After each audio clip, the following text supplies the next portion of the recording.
What's up, Undisputed listeners? It's your boy, Sharpe. I wanted to tell you about my new podcast, Club Shay, where we always do something before two something. Each week, I sit down with a guest for a drink and conversation, and as host and proprietor of Club Shay, I've welcomed in esteemed guests such as Snoop Dogg, Floyd Money Mayweather, LeVar Ball, Isaiah Thomas, just to mention a few. Whether I'm talking to an athlete, a musician, an actor, or a lifelong friend, Club Shay is a place where people share inspiring and motivational stories about their journeys to prominence. The new episode drops every Monday on Apple Podcasts, Spotify, or wherever you get your podcasts. Subscribe to Club Shay now and make sure you never miss a new episode. Now back to Undisputed. Welcome to the Undisputed podcast. I'm your host, Jenny Taft. This podcast is the full show from today's episode of Undisputed from start to finish. We've got a busy slate, so skip Shannon. Let's get to it. Welcome to Undisputed. We are live from Los Angeles. I'm Jenny Taft here with Skip Bayless and Shannon Sharpe. Good morning. Hope you guys had a great weekend. Yeah, it was a good one till last night, Jenny. Yep. I remind you of just 7 days ago that we were celebrating Tom Brady's seventh Super Bowl. You ain't done with that. That's old news. No, it's new news. We're going to talk about it today. Did you rewatch the game, Skip? Yeah. You said you were going Loved to. it. I can't believe And you know what? Brady won again. He continues to win. He makes it Brady look won easy again. Just like that. Shannon, I'm sorry you had a good weekend up until last night. We do Yeah. have to address the situation with the Lakers because their 7-game win streak was snapped last night in Denver. But really a scary moment came late in the first half when Anthony Davis aggravated an Achilles injury and did not return. The initial diagnosis was a right Achilles strain, but the team says he will get an MRI this morning. AD sounded optimistic after the game, but added, quote, "I don't want to mess around with this type of injury." So, Shannon, how concerned should the Lakers be? How concerned are you? Skip, they should be very concerned because, like you said, it's one of those injuries that you don't want to fool around with. And AD's had this lingering problem over the last couple of weeks. Skip, remember, he missed like 2 or 3 games.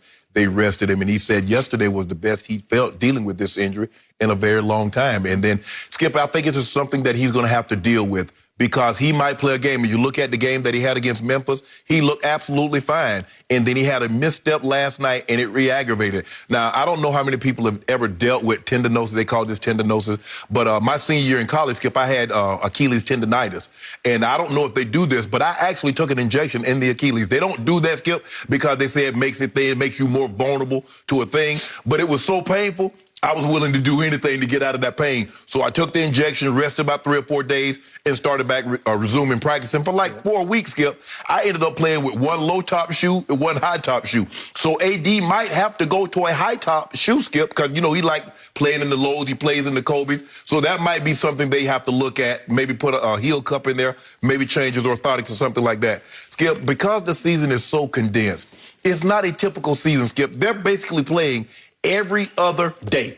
You might, on a good week, get 2 days off in between games, but that's it. You're basically playing Sunday, you're playing Tuesday, you're playing Thursday, you're playing Sunday again. So you're getting 3-4 games in every single week, so there's really not a whole lot of time. But AD, if I'm the Lakers, I'm done with AD. I'm not letting AD play for a good solid 3 weeks. 3 weeks? 3 weeks. Skip, it might not even be until after the All-Star game. And I'm just going to say, bro, hey, you got to do what you got to do, bro. They'll insert Kuzma into the starting lineup, who's been playing really, really well, Skip. He's embraced his role. He's like, look, I'm coming off the bench. Yep. The shots that I would get had AD not been here, and I'm second to LeBron, I'm not getting those shots. Yep. You see him crash the board, Skip. He's playing defense. He's doing an unbelievable job. Yep. And he plays better in the starting lineup than he does as a reserve. But it hurts your bench because he's the guy that also gives you points off the bench when LeBron would go to the bench. So for me, Skip, I'm giving AD some time off. But I'm afraid, even with the time off, Skip, he's going to be stepping on pins and needles for the rest of the season because one wrong step and it could flare up again. And so that's the problem that you have dealing with these lower leg extremity injuries is that the one misstep, like I said, he looked great against Memphis. And then all he did, he was driving to the basket last night and he pulls up. So I'm afraid that's where, and it's hard. And I understand because the West is difficult this year, Skip. Utah looks really good. The Clippers are playing really well, even without Kawhi and Paul George. These teams are coming. You saw Denver, what they're capable of. So don't sleep on Phoenix. As I say, I'm sleeping on everybody. Look, I'm not sleeping on anybody. Yep. Long as I got GOAT, I'm fine. Okay, you got the GOAT, but maybe all that you have according to you. Okay, I am obviously not a doctor, but I have known so many doctors. I know so many now. I have interviewed so many doctors. I stay in touch with so many doctors that I do feel like I can play a doctor on TV, and I'm about to play one right now. I do not believe you have anything to worry about here. This is my experience with the most mysterious injury in all of sports, the Achilles tendon, especially when it ruptures. It ruptures for no apparent reason. Zero. It ruptures with no pain, no warning. It just snaps for no apparent reason. I've seen it happen so many times where I say, what happened? It's usually non-contact. Yep. It's usually just a slight, there's really not even a severe push-off. It's just like you take a step sideways and it's like you get shot in the calf. You're right. Somebody shot me in the calf. What just happened to me? Wait, my leg won't work.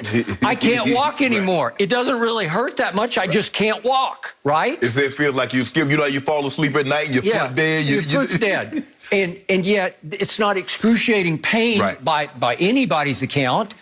You're just done for a year. Right. Because you have to, it rolls up like a window shade all the way up to your knee, the back of your knee. Yep. And the doctor has to go in quickly and find it before it atrophies and pull it back down and reattach it down at your heel. Yep. It is called the Achilles heel for a reason, because Achilles, back in Greek mythology, he had one big weakness. Yep. It was his heel. Yep. And that thing, that tendon, it's essential to the ability to move forward. Yes. Okay. Here's what I found about the Achilles tendon. If it gets inflamed, remember, it's got a sheath around it. Yes. So it's a tendon, and as you move, as you press forward on your foot to move forward, it moves up and down inside this sheath. Right. Well, if the sheath gets inflamed all the way up the sheath, is what you had would you say your senior year? My senior year, 1989. Savannah State. And if it gets inflamed, it is hellish. It's just, and it gets so inflamed that when you wake up in the morning, you can't even walk out. Your first step out of bed is like, ah. Yeah. You ain't really trying to put no pressure on that thing. No pressure. And you try to stretch it gently, but it won't really stretch for a while. Usually it responds to ice, and it often responds to an orthotic, to your point about different kinds of shoes. If you can put up something that's built up under your heel, like any kind of insert orthotic, just to elevate it, it usually will fairly quickly respond. Right. But in my experience, and I could be wrong about this, I almost tweeted about it last night, and then I thought, I don't want to jinx him. I don't know, because this could be that 1 in a million one. But usually when you're fighting either tendonitis, or now they're calling it tendinosis. Tendonitis is just severe inflammation. Tendinosis, you've got some degeneration within the tendon. Whichever it is, when you have pain, usually, it's actually a good sign that it's more sheath-related than tendon-related. Right. Where if your tendon starts to fray, you said afraid of fraying, well, then it starts to weaken, but you don't even know it because you don't have any pain. Right. And then one false step, and you're gone for a year, and one false step, and your career is threatened, right? Because we never know. It seems like they're getting a little better and better at the reattachment. But I'm here, I'm just going to give you a really educated guess. I don't think it's that bad, because he pushed off hard on it, and it zinged him again, and it hurt. Right. That's a good sign that it hurt, because I knew right away it can't be a rupture, because he walked off on his own power. He didn't walk. Right? He was limpy, but he wasn't, oh my God, I need 2 people under my arms to get me out of here, right? So I'm going to say he's going to be okay. I'm going to say inside of you said maybe 3 weeks. If you want to be just ultra safe, I got you. But you would agree, though, at the bare minimum, give him 2 weeks. I don't know. Sometimes it's just pain threshold, and then you're daring the devil. Is the tendon actually threatened somehow? It's hard to know. The MRI will show you a lot more today. But let me ask you a question. Given the level of pain that he's in, can he be Anthony Davis if he's thinking about it? No. Or if it flares up from time to time in the ball game? No. Because it kind of flared up last year. Remember, it kind of flared up last year in the finals. Remember, he had to leave a game because it flared up on him. He did. Okay, he's had little knick-knack injuries his whole career. some guys have high pain thresholds, some don't. Now, Anthony showed me something through the playoffs last year because I think he played with a good deal of pain. Yes. You never know another man's or woman's pain till you somehow inside their body, but you can't be. Right. So I don't know exactly how painful it is, but to me, this is an injury that if you can withstand the pain, you could come back sooner than later. You don't want the pain because it's just frustrating. It's annoying. Finally, it's agonizing after a while. And once it gets in there, because everybody has become so much more aware of Achilles tears. Let's start in the NBA with Kevin Durant. Brady. And I have no idea where that one came from because he was already having a calf issue, remember? And then I don't even know if the Achilles was related to the calf or not. You could theorize that, but I don't know about that. It may have just gone on its own. And KD might be the new AD ACLs in football. What KD was able to come back from the Achilles and the way he's been able to play, because Skip, normally that was a death sentence. Just like the old ACL before modern medicine, the ACL was a death sentence for a football player. The Achilles was a death sentence for a basketball player. But if you look at KD, he's giving guys hope. Like, man, if KD had this thing to look at, now KD is different. Now, for the most part, Chauncey Billups, I don't think Chauncey was ever the same once he ruptured his. Dominique ruptured his. And now, he couldn't elevate, but he came back. He went to the All-Star. He averaged like 30 that year, Skip. He did. Okay. So, gut feeling, bottom line, you're going to be okay. I assure you from across the table, it's going to be okay. That's my gut. You know why I'm going to be okay?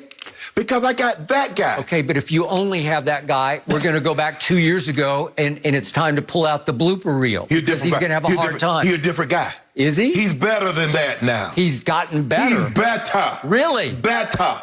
Well, I'm glad you brought that up because 3 weeks ago, maybe, I started reading all these stories about, oh, my God, the league is in trouble because LeBron James has turned into a three-point sniper. Yeah, there you go. And there you go. Guess what's happened in the month of February?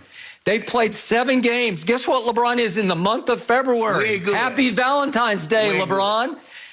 13 for 46 in the month in these last 7 games. 13 for 46, that's 28%. And he's slid down to 38 for the year, 38%. We got to bet on 38. We got to stay there. We got to stay there. That was our bet. Really? Okay. So I don't know what happened, but I think he's just reverting to the norm because he's a career 34% three-point shooter. I don't think he's changed at all. We're not shooting 34%. He was on a hot streak. He rides the roller coaster from 3. Sometimes he gets hot. Sometimes he gets really not hot. We're about to be 5 or 6 or 8 on Tuesday night against Minnesota. Well, last night he was 0 of 5. Yeah, it didn't look good. And you had a 2 of 10 in that stretch. You've had a long, hard struggle through these last 7 games. Yet, you have upped your average. You're taking 5 a game, and you're on a pace to be career high for attempts. Yeah. Okay? Are you still good with him shooting? I'm good with that because they keep going up under the screen, Skip, and they keep trying to keep him out of the paint because, you know, he can still locomotive to the basket. Okay. So they keep going up under. He has to take it. He has to make them play him honest. Okay. But like I said, with AD being out, look, Skip, at the bare minimum, sure, I would like for him to be at the All-Star game, and still, Skip, don't start till March 5th. So, at 2 weeks, he needs to miss because they got a game in Minnesota. Okay. Oh, now you're back to AD. Yeah. We're changing subject on LeBron. I'm not finished on LeBron. Wait, I got to remind everybody what it looked like last night. Just for the record. Skip. Could we see it? We went 0 for 5. We don't need to see it. We need to see it. A lot of people couldn't stay up this late in the East. One. Oh, you dirty. You're terrible, Skip. 1, 2. Oh, logo 3. That was a LeBrick. He shot that from Holland Ranch. Wide open, LeBron. LeBron, you got that's a free throw. Short. LeBron, come on. Oh, his legs are shot. LeBron, that was a LeBrick. Number 5. LeBron, that's pretty open on Jokic. No, sorry. But you saw them dunks he had last night? You saw them dunks? Could we see the dunk at the end of the half, please? He blows by everybody. Jokic. Let him. Wait, it's Campazzo. Do you know how tall Campazzo is? He's 5 feet tall. He's 5 feet tall. LeBron jumped over and dunked over a guy who's 5 feet tall. Maybe that's like something to do in the dunk contest. What do we do? We split them. Jokic. That's like the skills challenge. Yeah. And then bam. Jokic and Michael Porter Jr., neither ever known for playing a lot of defense. But, you saw he caught the lock. You caught it out when Michael Porter Jr. blocked the Schroeder shot. Yeah. He caught that one. Went baseline like 2 or 3 times. Campazzo, get up there and block it. Campazzo, you're 5 feet tall. Campazzo, you come up to LeBron's knee. Campazzo didn't want it to get deposited. Campazzo did make one nice no look right off Kuzma's ear. He hit a couple of threes. He did. Look, not bad. And this is. I would have loved to see AD healthy and maybe LeBron. And there's no guarantee, even if AD is healthy, that LeBron is going to take some time off. But now, Skip, he can't take any time off. He's the number 2 seed. Utah is on a hot streak. Utah can't miss from 3, even though they didn't shoot the ball well the other night from 3, but they're still winning these ball games, blowing teams out. The Clippers are coming. The Clippers are winning these games without Paul George. They won convincingly last night without Paul George and Kawhi. The teams behind them, as you mentioned Phoenix, you mentioned Portland looked good. Dame is even without CJ. They have been playing very well without CJ. Yeah, you look at the Nuggets, and Jokic is still a load. So, Skip, they can't afford. LeBron can't afford. Now, he's playing the same amount of minutes, even though he hasn't missed any games as he played last year, Skip. He can ill afford to miss any time now. Okay. So is he going to play all 72? That's what they pay us for. They pay us for. That's what I'm contracted for right here. I don't miss days. I don't take days off. But on the shop, he vowed he would cherry-pick games over the first couple of months of the season. He's cherry-picked no games. I said that, Skip. People say a lot of things. Skip, you know what I'm saying? Man, I ain't going to work tomorrow. Then you wake up the next day and say, man, you know what? I feel all right. Let me go on into work. That happens. And as LeBron says, I never get tired. That's what he ain't got tired. So we can't give him the tired excuse anymore for missing 5 threes. Well, he says he never gets tired. I don't care. You know good well people get tired, so stop that. So they have a huge potential finals preview on Thursday night at home against the nothing but Nets. But it looks like KD is iffy at best. Right. Because he's got a hamstring strain. Right. And he's definitely going to miss their next two West Coast games, and then we'll see what happens on Thursday night. Right. But the problem with the Nets is KD has played with the other 2 superstars only really 6 games. It was 7, except he got yanked for COVID purposes early in the 7th game that they played together. And they're probably going to be cautious because that's enough. Skip, you know how muscle injuries are. You don't want those things lingering. Hamstrings, they linger. So it's best to let them things heal up because the sudden move, you're like, oh, man, I feel good. And all of a sudden, you flash to get open, and next thing you know, that thing grab you. But look. The Lakers will be just fine. This is why they believe they've added more depth. Yep. Schroeder wants to be the point guard, but look, all that doesn't matter. Yeah, we lean more from Marc Gasol. Yes, KCP's in the shooting slump. Yes, Schroeder has come and gone. But at the end of the day, it boils down to AD health. If AD's healthy, I like our chances. If AD isn't healthy, we got no chance. Really? No. Even with the GOAT, you got no chance. You ain't coming out of the way. You heard it from Shannon Sharpe here first. You're not coming. No AD, no shot. You're for the not quote unquote. There's GOAT. a reason why. There's a reason why Brooklyn went and got a 3rd guy.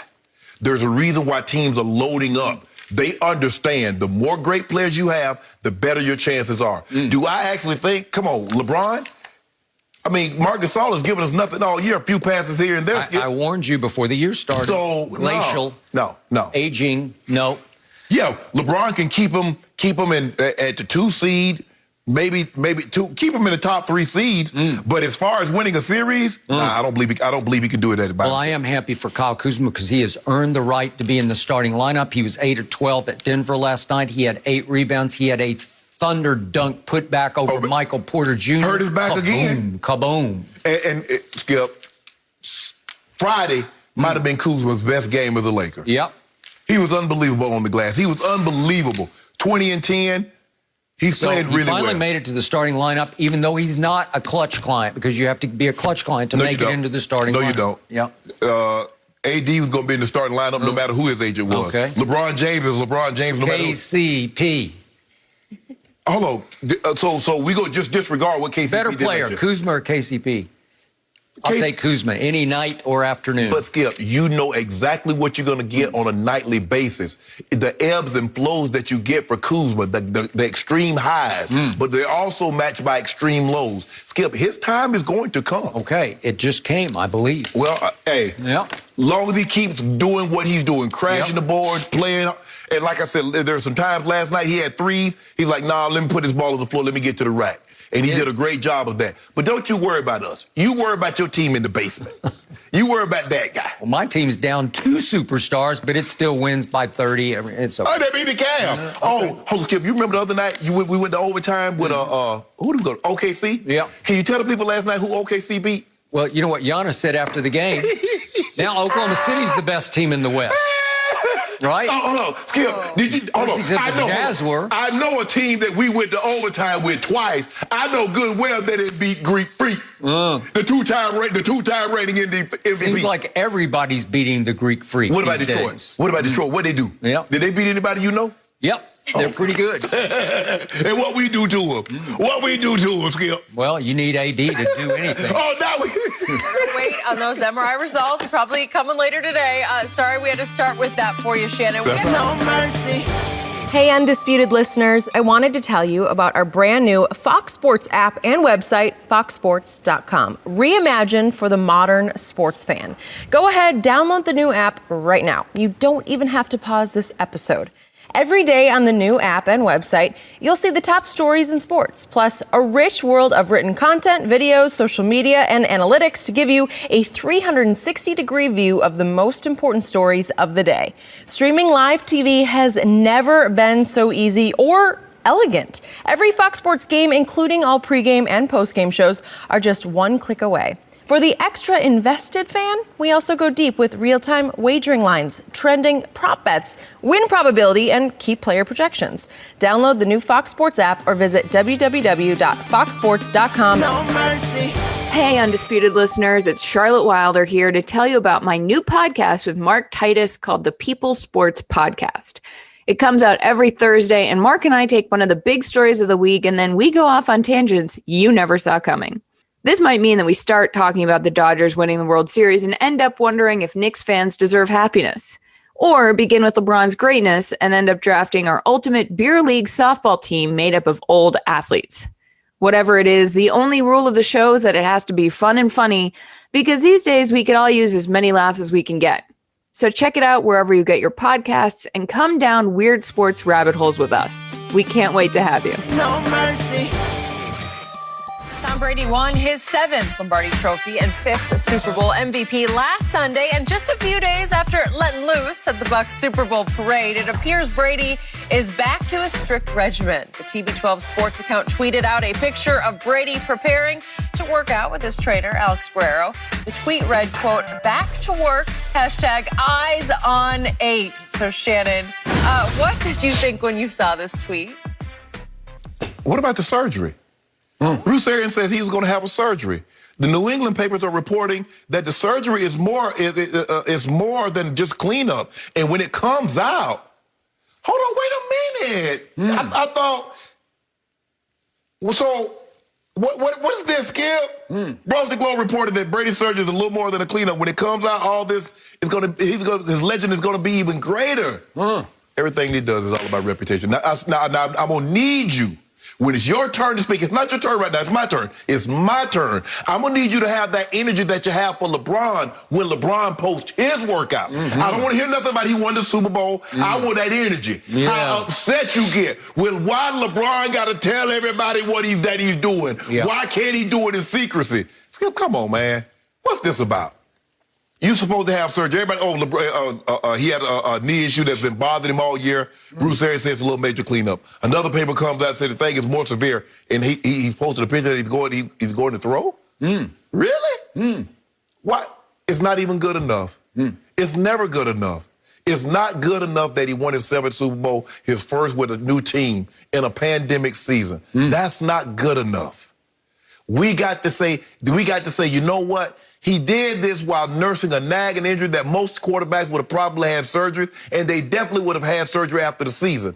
And now, to show you how focused he is on winning, because nobody in the history of sports, regardless of the sport they play, wants to win more than Tom Brady.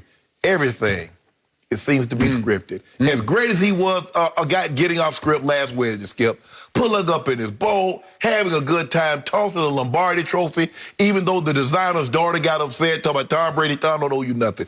Got upset about him tossing the trophy, him having a few too many on the water, it's hot, having everything is scripted. This is ridiculous. I mean, really?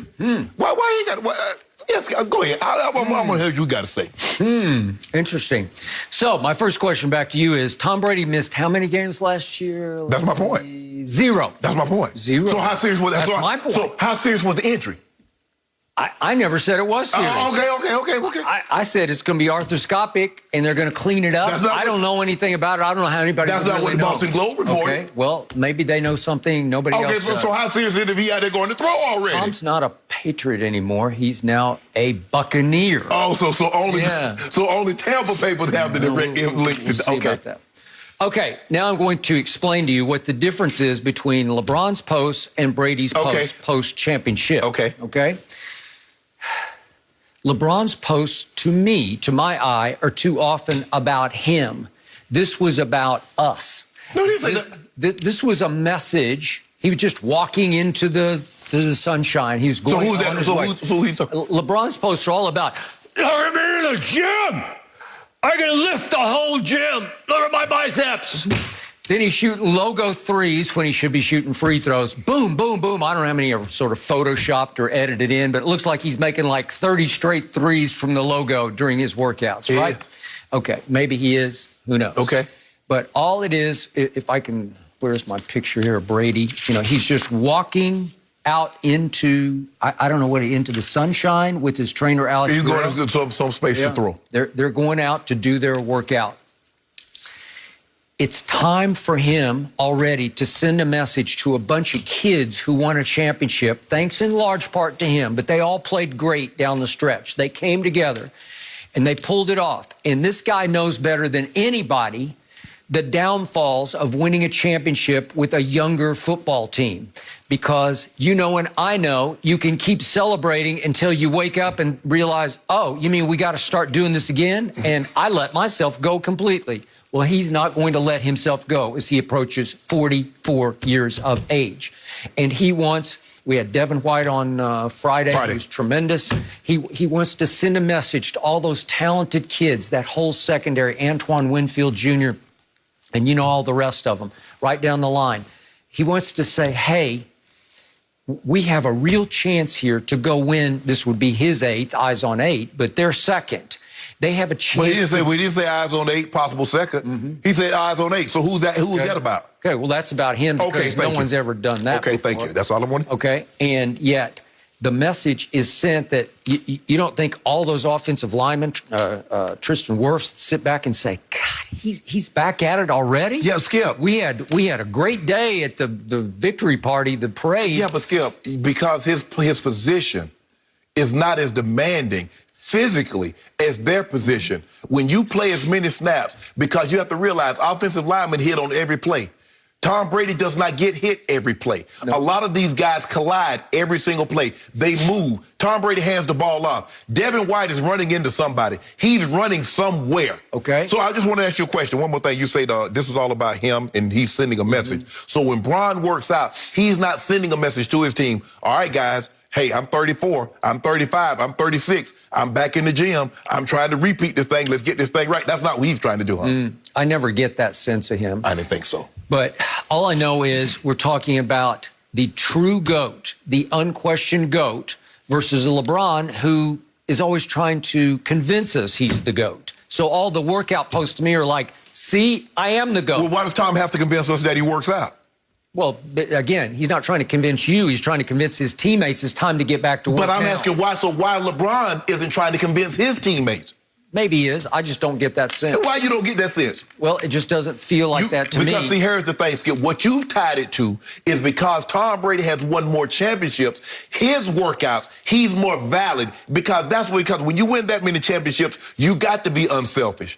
Really? I don't get that. I get that he made it about him. That's why he tweeted it from TB12. He didn't tweet it from his personal account. He tweeted it from TB12. Yeah. Also, that's marketing ploy also. I'll give you that because they are a brand that they sell. Yes, liability, all the things that go with it. I got that. I still think that he is on a mission to win 2, if not 3 of these because he's all about shattering the mold. He chose Tampa in part because no home team had ever even played in a Super Bowl game, and he won that Super Bowl as a home team. It's hard to win 2. It's impossible to win 3. And I'm sure his long-term goal, and another reason he chose Tampa was he saw a team ready to gel. It was just sitting there on a silver platter, and I don't think many people saw it except him. Yeah, no, what the thing was, Skip, I saw it. They just needed a quarterback that wouldn't turn the ball over 100 times. Okay, but you didn't pick him to go to the Super Bowl. No, Skip. I thought they were a playoff caliber team. Even with Jameis, if Jameis just could have cut down half the turnovers. Jameis lost a lot of games, Skip, just with his turnovers. And if they were to turn the ball over, as good as that defense is, the thing that helped them is that in the playoffs, with the exception of one game, Tom didn't turn the ball over. So they were playing the bare minimum snaps. Tom was getting drive. He's putting together 10, 12-play drives. So when they come back on the field, Skip, they're fresh. They're ready to roll. And so that's what happened in the Super Bowl. You got the perfect storm. Tom was putting together 8, 9, 10-play, 75-play-yard drives. And guess what? They were going 3 and out, 3 and out. And so they were hunting. So look, I don't have a problem with the post. Hey, guys post. I follow a lot of guys and gals that post on IG. Hey, that's your thing, so be it. But what I got a problem with is you saying, oh, LeBron, why you got to tell everybody you doing this? Why you just can't do it in anonymity? Why you can't do it in secrecy? But you heap kudos on Tom Brady for doing the exact same thing that you criticize LeBron. Well, is he pumping iron in this shot? Skip. No. So Skip, so what is he doing? What is he doing? He's walking with his trainer. Oh, so what do you think he doing? They're going to the car. So they're going to get, now you want to know, are they going to get Sharpe? Are they going to get a smoothie? Are they going, what did they get? He broke down side the road. They're changing the tire. What do you assume they're doing? What did he say the week before the Super Bowl that he planned to do in the offseason? You laughed at it. I'm going to get faster, said Tom Brady. Tom Brady, right? Stop, Skip. Tom Brady is not getting any faster. You don't run 6 flat and then all of a sudden at the age of 44 run a 5.2. That's not happening. Tom Brady has gotten slower. You know that. I know that. That sounds good. He said that in jest. You know that. I don't think he said it in jest. I don't laugh at anything this guy says. He'll work against the bands. He'll run against the bands in the sand. He's been doing that. Okay. Well, has he gotten any faster? Focus on it. Has he gotten any faster? Obviously, he might want to get a little quicker than faster. Pocket quicker. Yeah. Still got the sweetest pocket feet I have ever seen. A snail, I don't care what he does. Okay. Snail can't get faster? No. So Tom Brady, says Shannon Sharpe, is a snail. Yes. I saw him roll out 2 or 3 times this year and throw the hell out of the football. Rockets. His legs, as far as running, his arm, peachy. Peachy? Peachy. Well, you said it was in decline, and yet I saw some quotes from Byron Leftwich yesterday on a podcast, his obviously coordinator and quarterback coach. And what did Byron say about his arm? He said somebody throw a very catchable but a penetrating ball. Friendly and penetrating football. Yeah. That's a lethal combination right there, because that's how the Cowboys used to describe Joe Montana in his first couple of breakthrough years, because they all said to me, it gets there a lot faster than it looks on television. Yeah. It gets there. Yeah. It penetrates. He throws a very catchable ball. He has nice touch on the ball. I can see it being a catchable ball. With nice rotation, not too tight. And the thing is, like with John, when John threw the ball, you got one chance. When I watched John Elway on TV, I'd say, I'm just glad I'm not trying to catch that.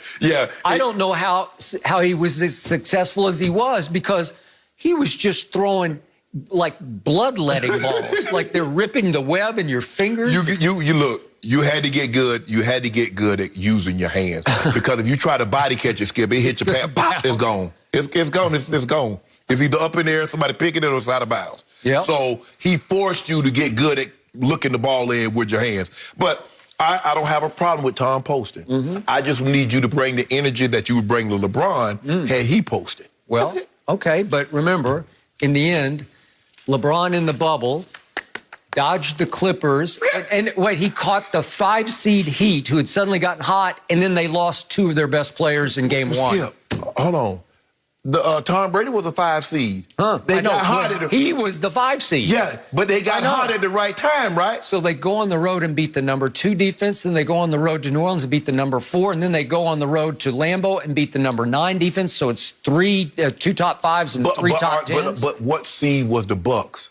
Yep. In other words, you told me that they got brought to a boil in December and January as the 5th seed. So the Miami Heat, as the 5th seed, got brought to a boil. Okay. So right. what's but then they lost their 2 best players in game 1, or 2 of their best players. Their leading scorer in the postseason, Dragic, and bam, their heart and soul. Jimmy Butler played out of his mind. Okay, he did. Have you seen Jimmy Butler ever play like that before or since?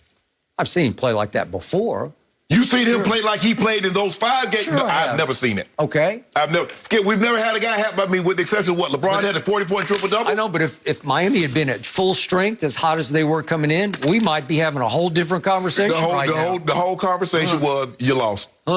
We got 4 working on 5. Okay. Well, eyes on 5. Now, see, if LeBron had tweeted this offseason, eyes on 5, why did he got to let it? Jordan would have never let anybody know that he was going for 4. He was going for 5. He was going for 6. Now he got all eyes on 8, and you like, oh, cool with that. That just goes to show he's letting these young LeBron guys. has 6 finals losses. He's 4-6. Brady is 7-3 in Super Bowls. But let me ask you a question.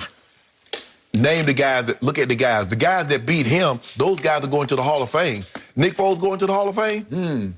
Okay, but look who Tom Brady just marched through on the road. Breeze, Rodgers, and then Mahomes in the Super Bowl. Breeze. So, look, Breeze, shoulders, ribs. His wife already told you what was going on. Okay, but he was really good in the regular season. He laid it on Brady back in Tampa Bay, didn't he? Skip, I'm not going to diminish what Tom Brady did. Tom Brady was unbelievable in the play. He played really, really well. The defense played outstanding.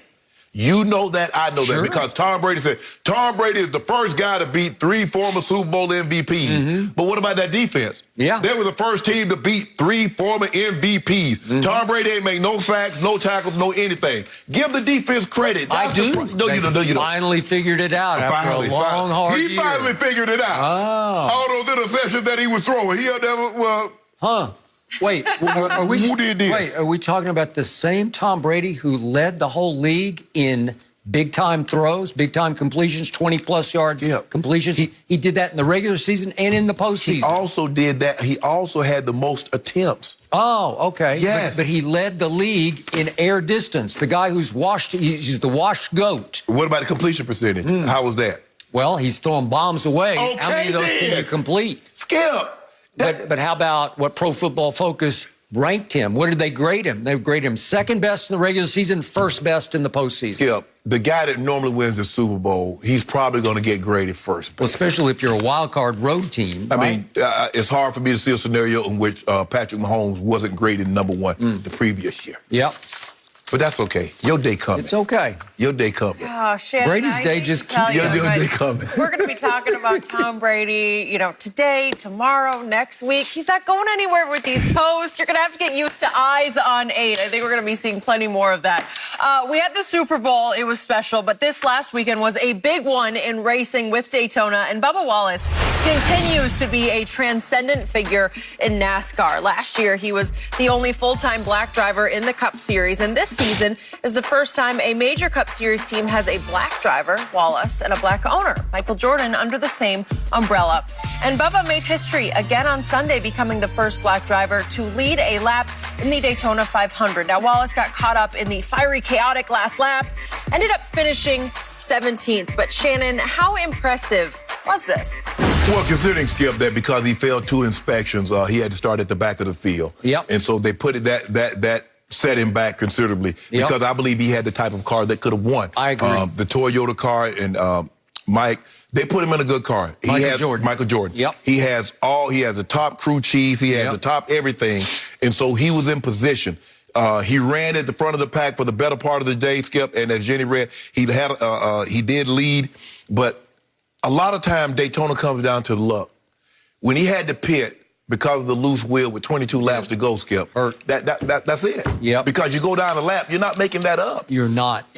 Unless something major happened, and the major thing happened like on the last lap with the two guys wrecked. Yep. But he's already a lap down. So there's nothing. He needed to be in contention with about 25 laps to go.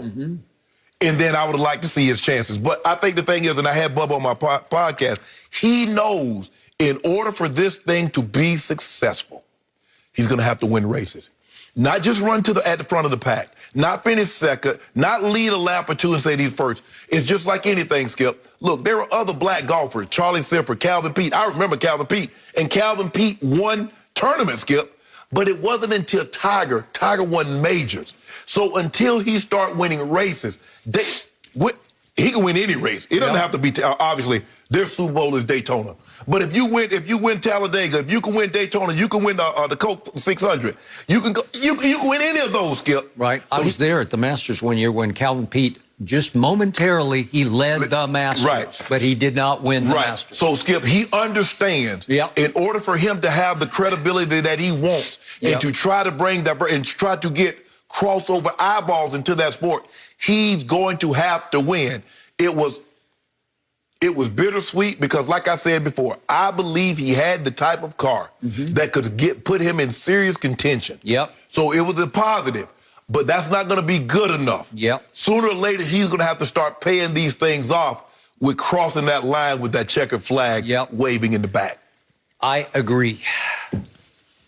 I thought this was a huge deal just for him.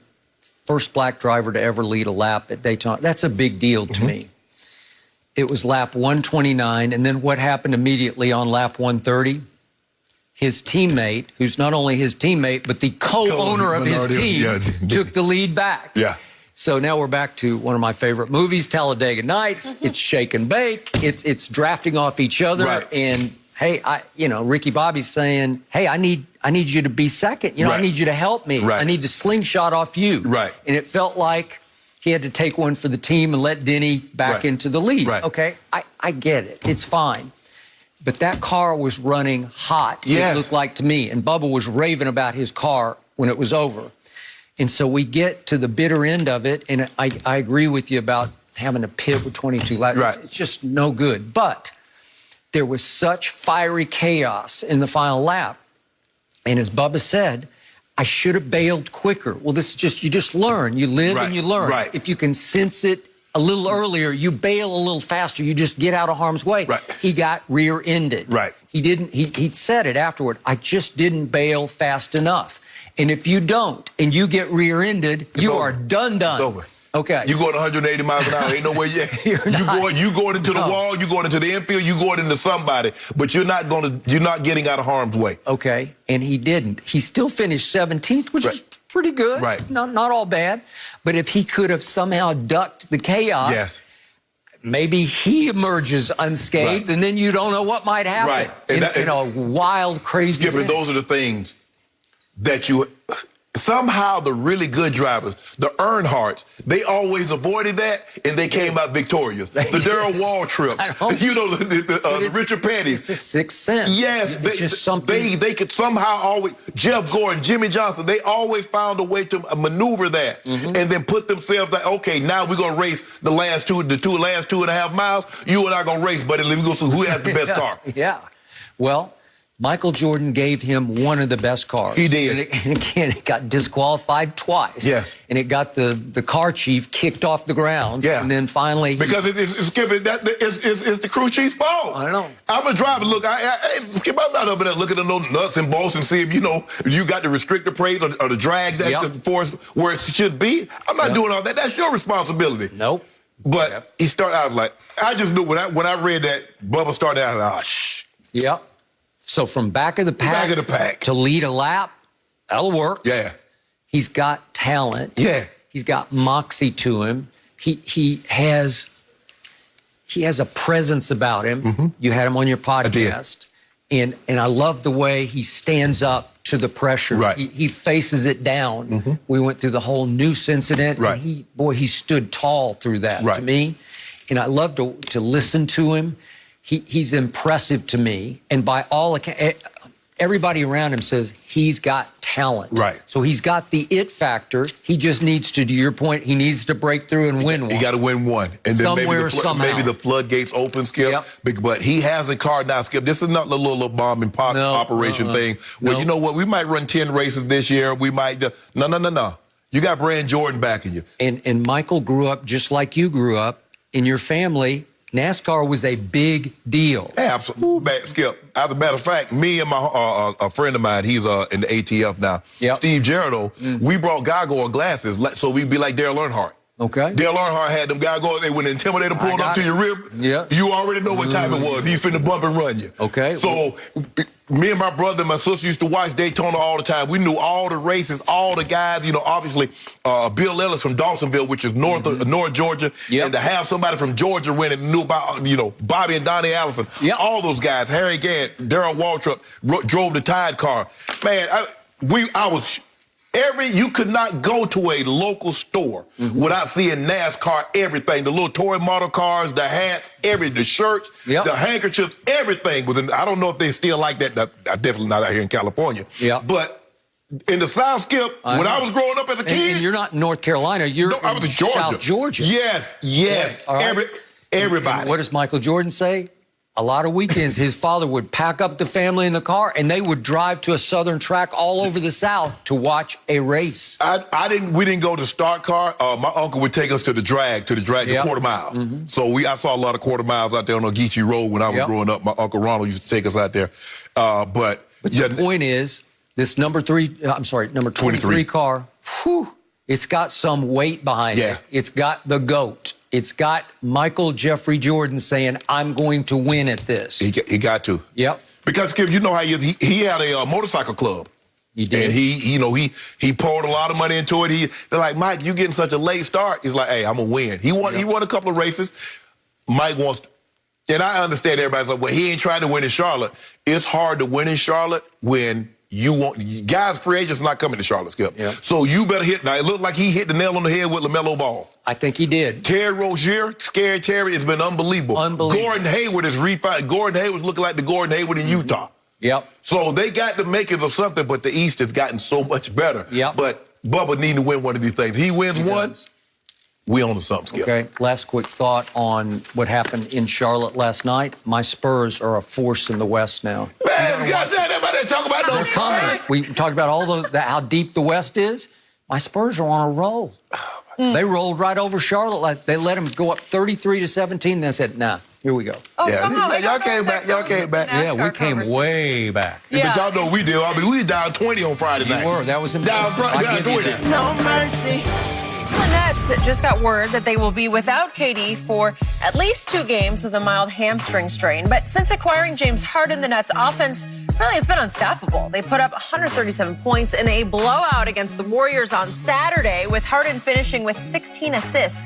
And after the game, Kyrie said he has spoken to Harden about their roles, saying, quote, I just looked at him and I said, you're the point guard and I'm going to play shooting guard. It was as simple as that. So, Shannon, what do you make of Kyrie saying this publicly? Kyrie's trying to take credit for a decision that had already been made, Skip. Since Harden's got there, he's been the point guard, considering that when he actually started playing, Kyrie was out. He's a natural. James Harden is a better fitted point guard than Kyrie. Agreed. Kyrie is a lot like a lot of these guys that have point guard at the end of their name, but they're masquerading. They're actually 2 guards. And if you look at it, Skip, when they're on the court together, James Harden averaged double the amount of assists, taking half the shots, which tells you what Kyrie actually truly is. He's a 2. See, Kyrie likes to take credit. Because this is what's going to happen, Skip. They win the title. Kyrie going to come out and say, yeah, KD and Harden and I, we got together and say, this is how we should play the offense. He going to leave Steve Nash out. Remember, Skip, they ain't need no head coach. Well, that's what he said. That's what Kyrie said. We do not need a head coach. So that's his way of saying, you know what, hey, we running this show over here. I just looked at James and said, James, you going to play the point guard. No matter what they tell you, I'm telling you, you playing point guard. I'm going to be the 2. Skip, bruh, just play basketball, Kyrie. We know you're 2. You're an outstanding, you're a phenomenal player, but you cannot run an offense like James Harden can. He's never averaged more than 7 assists in a season. James Harden has led the league in assists. He's going to run away with it. I would not be surprised if James Harden averaged 12 assists. He's at 11, a little over 11 now. I wouldn't be surprised if he averaged 12 assists. Agreed. He's that good. And to know that the guy once had, a 60-point triple-double? Think about it, Skip. You scored that many points, and you somehow still find a way to dish out double-digit assists? That lets you know how special of a talent James Harden is. But, Kyrie, you didn't have to say this. Bruh, stop trying to take credit for everything good that's in Brooklyn. Okay, maybe you did run, maybe you are the reason that KD signed. You say you go in the 8, let's be this package. They got 2 max slots. I get that. But every decision that comes out of Brooklyn is good. It's not yours, bruh. So, clearly, Kyrie Irving needed to tell the world that he is the primary decision maker for the Brooklyn Nets and that he announced to James, you be the point guard. Nobody asked you that. Nobody asked. They have played together now 11 games. Right. And it took you 11 games to figure out what was happening right before your very eyes from game 1 on? He had the ball. He had the ball. He dribbled the ball up the floor almost every time. Almost every time. And it works on offense. Yes. Right? So, Kyrie still scares me. I like this team a lot. I like it on defense more than you do. I'll get to that in a second. But Kyrie still scares me because his whole ego and focus is just a little out of whack, and it could be the undoing of this team on both ends of the floor. Because the weak link on defense, to me, on a nightly basis, is often Kyrie Irving. Yeah. He just doesn't care about playing defense. He cares about creating on offense. He calls himself an artist. Yes. And he certainly can be. He can paint on offense. Oh, can he? Nobody has better handles. No. Nobody can create shots underneath like this young man can. I was going to call him a kid. He still acts like a kid on occasion. But the point is that he wants to run the show literally as an executive and a player. Yeah. Like, I'm in charge of the whole franchise. You're the point guard. Right. No, that Steve Nash already told him he was the point guard, and you went along with that. You could see it happening. You're not, you get it. Right. Okay. So the point is that if you look at usage rate so far, it is really working at the highest level because usage rate, this is how much you have the ball in your hand. What percentage of the offense is the ball in your hands? Well, if you look, Luka's number 1, and Bradley Beal's number 2, and Trae Young's number 3. No surprise there. But guess who's tied all the way down at 19th in usage rate? James Harden and Kevin Durant. Right. Okay, that'll work because that shows you that James isn't dribble. Because a lot of times he's going to lead the league in usage rate. And Kevin Durant was never going to be up there because KD don't need the ball to get. He don't need to have the ball. Just throw it to him and he'll shoot it from 30 and get you. And down at 28th in usage rate is Kyrie Irving, and that's good because he's a 2. Like you said, he's camouflaged as a point. He calls himself a point till he finally conceded, you're the point guard. But he's a great 2 because he can run around, get his shots. And James is really good at trying to get them their spots. Right. Get them the ball. And plus, James is bigger, Skip. He can just see over the defense. He can. He's 6'5". Yeah. He doesn't look 6'5", but he's a full 6'5". And look, James Harden is an elite scorer. There haven't been very many guys that can score the basketball, but I don't know if there's ever been a guy that can score the basketball that can also run an offense like he can. I'm not sure there's ever been. I agree. That combination is at the highest level because he is capable of getting you 60 if you need him to. Like Nash said after the game the other night, his playmaking is what makes our team improve the most. Right. He talked about, we want him to be aggressive and score the ball and shoot the ball. But the special part of what he brings to our team is his playmaking. Yes. Well, it is. It is. That does allow us all to fit together. Well, if you didn't have that, you'd have trouble. That's what everybody thought. One basketball for 3 guys. No, he's the distributor of the basketball. And he's clearly okay with not taking his customary 22, 23 shots a game. He's like, I get everybody involved. I'm going to get mine. Because he's still, you can't stop that step back. You just hope he miss it. He still can slither his way to the basket. He can. And he go to the free throw line. He's going to make 85, 88% of those shots. So he still can get buckets if that's what he needs. Yep. But he says right now what this team needs from me is playmaking. Not so much shot making, but playmaking. Let Kyrie dance. Let KD. Let these other guys. Let me find Joe Harris wide open when they try to double KD or try to take Kyrie away. And Joe Harris is getting wide open, uncontested look. Or he's finding guys at the rim for easy dunks. Yep. So already James Harden is averaging 11.2 assists And with the Nets, it's 11.6. So to your point, it's going up, up. But he's running away with the assist title because all the way down at 9.4 are Luka and Trey. Right. So 11.2 to 9.4. He's going to be 12, Skip. He's going to have numbers like, say, like Stockton and Magic Johnson, all those old school point guards that were true point guards, Skip. He's about to have numbers like that. And I didn't think we'll ever see numbers like that again in this NBA because guys are so conscious now, Skip. People don't give you credit. If you're not putting the ball in the bucket, because everybody talking about putting the ball in the bucket. And so you're not getting the credit. Stockton got credit for being a pure point guard. Magic got credit. Isaiah got credit for being pure point guard. In today's game, Skip, Isaiah once averaged, I think, like 13 assists a season. Yeah, but he still had a lot of but Skip, we point guards that can handle the rock like he could. Yep. So he was Kyrie before Kyrie. He was. I'll buy that. Rod Strickland, all those guys that had to handle behind the back, all between the legs. And remember, Kyrie is undersized. He's only like 6'2". 6'2", yes. Okay. He just like Isaiah 6'1". But the kiss off the glass to be able to either hand, that's what Kyrie can do. Kyrie is a shot maker. Yep. From three, Skip, mid-range. As you mentioned, free throw. He's leading the league in free throw. I think he's like 94, 95%. He's special. Very special. But you're not Sean Marks. Nope. But he'd like to think he is. He's both Marks and Nash all in one. He wants to wear both those hats and tell James, you be the point guard. Skip, I looked dead in his eye. I said, you the point guard. It is. It's funny. James like, hell, I've been the point guard since I've been here. But thanks for telling me that. Relayed that to me, bro. All right, last quick point. I still say this team, when it decides to, can play defense better than you give it credit for. Because against Indiana the other night, I'm going back 2 games, played defense, held them under 100.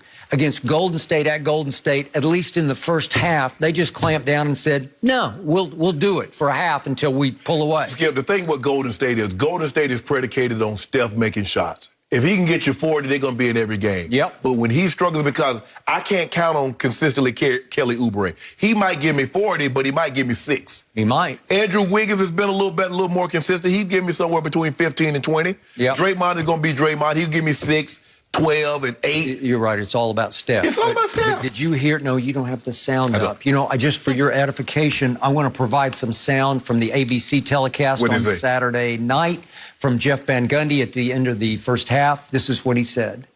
But I'll tell you, Mike, what's more impressive tonight so far is their defense. They've held this Warrior team who has been playing exceptionally well offensively. They've done a tremendous job. So even the great Jeff Van Gundy said, Brooklyn, the Nets have done a great job through the first half at Golden State. Exactly, but he said that's what's been impressive. So he knows, Skip, their offense is their defense because they stress you so much offensively. You know they getting to 120, 130. Can you? Yep. And in the second half, they sort of took their foot off the gas, and they don't care. It was over. They have to care about it. But when they decide to, they can play, I'm not going to say great defense, they can play good enough defense to win the East. But the thing is, they're going to catch the Dickens dealing with Embiid.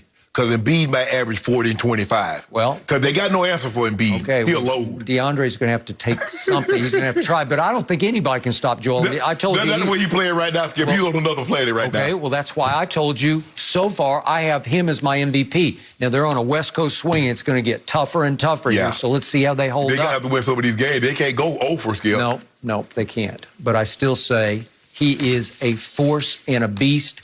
And he's playing better than I've ever seen him on both ends. Yeah, it seems like he's gotten in shape, Skip. He's taking it serious. His conditioning seems to be right.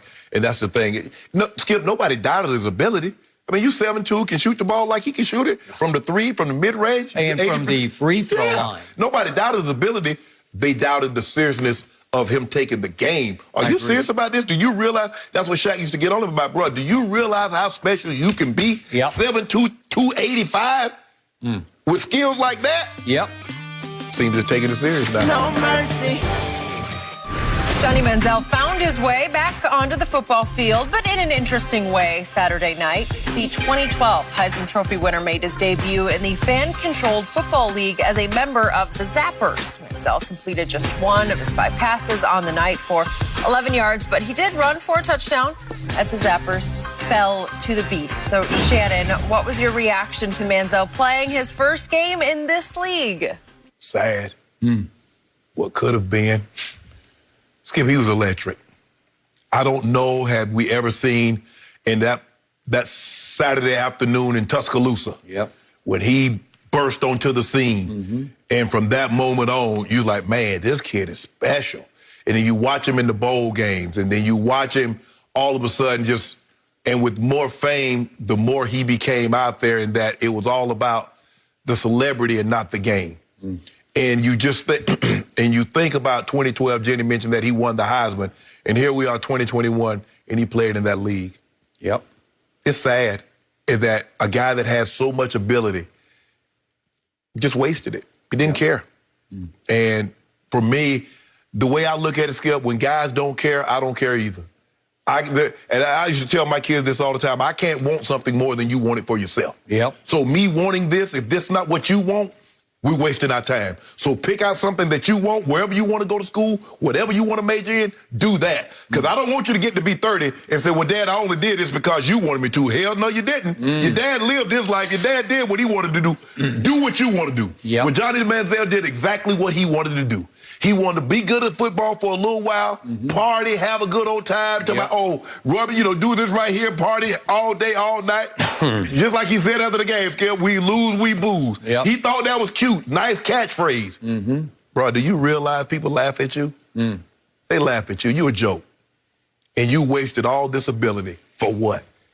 For so long, Skip, in high school, they made excuses for Johnny, and Johnny Manziel's money could get him out of anything. That's true. And his ability could get him out of anything. They made the excuses for him at the very thing that they suspended Todd Gurley for. They suspended him for half a game. The man said, oh, he signed 4,000 items for free. Really?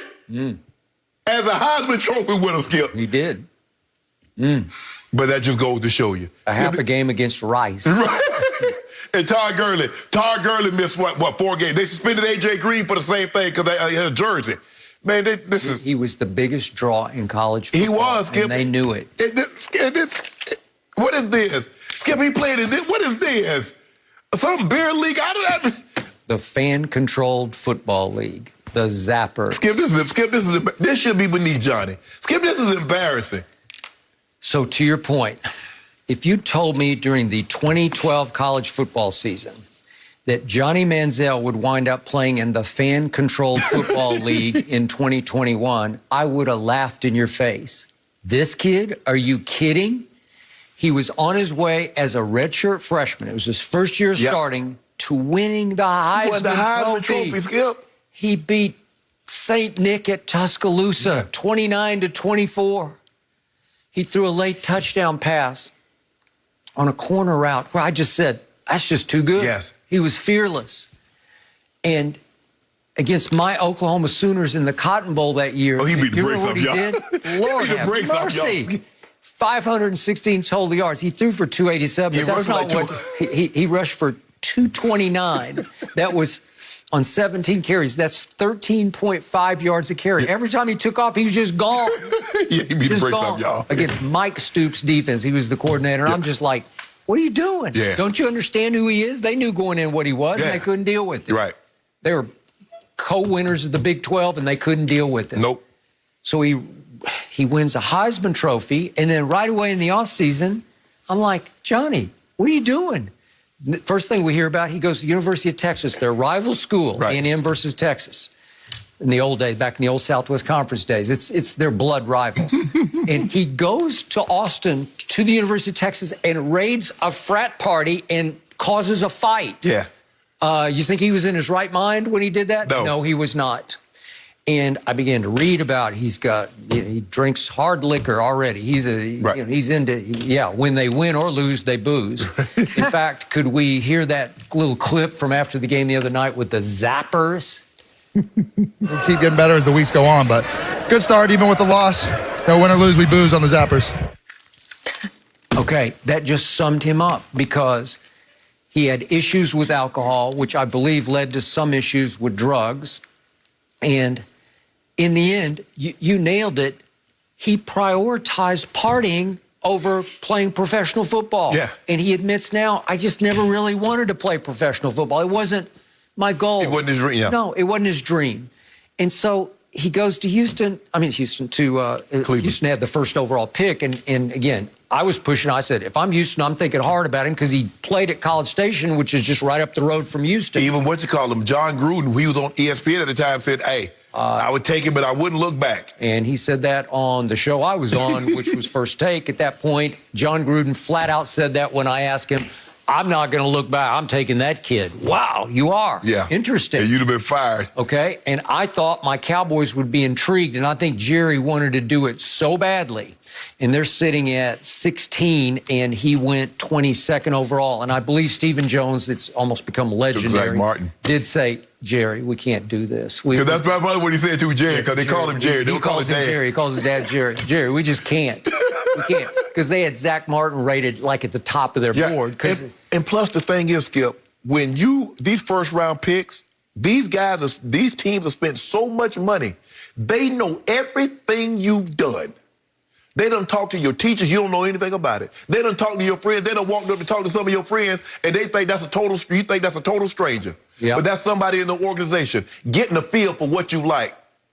And the guy, what's the receiver, Skip, from Oklahoma State, came out the Dez, went to Jacksonville. Yeah. Blackman. Blackman. Skip. Guy says, hey. He had issues too. Went to the bar. He said, every day, I went for a week. He was at the same bar at the same time, drinking. Yep. Okay. We took him off our board. Jacksonville took him within a year out of the league.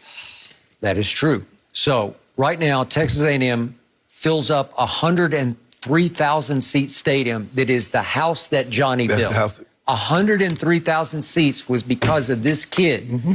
He just ignited a great tradition. He sort of reignited it. Reignited, yeah. Yes. And I'm thinking, okay, and remember, Dow Loggins was the quarterback coach in Cleveland, and he's the one who, legend has it, around the draft table. Talked the owner into, hey, he showed him a text from Johnny, take me, and the quote was, let's wreck the league. You're going to wreck the, no, you're not going to wreck franchise. Yeah, well, you're going to wreck yourself, which he quickly did. He did. He said he didn't study, he didn't care, he's partying. Well, that became very obvious. Right, and he lived in a hotel. Then he had all kinds of domestic issues. It was one thing after another. And I have to watch him on Saturday, whatever it was, night. I didn't watch it. I just saw the clips. That he's playing for the Zappers? What?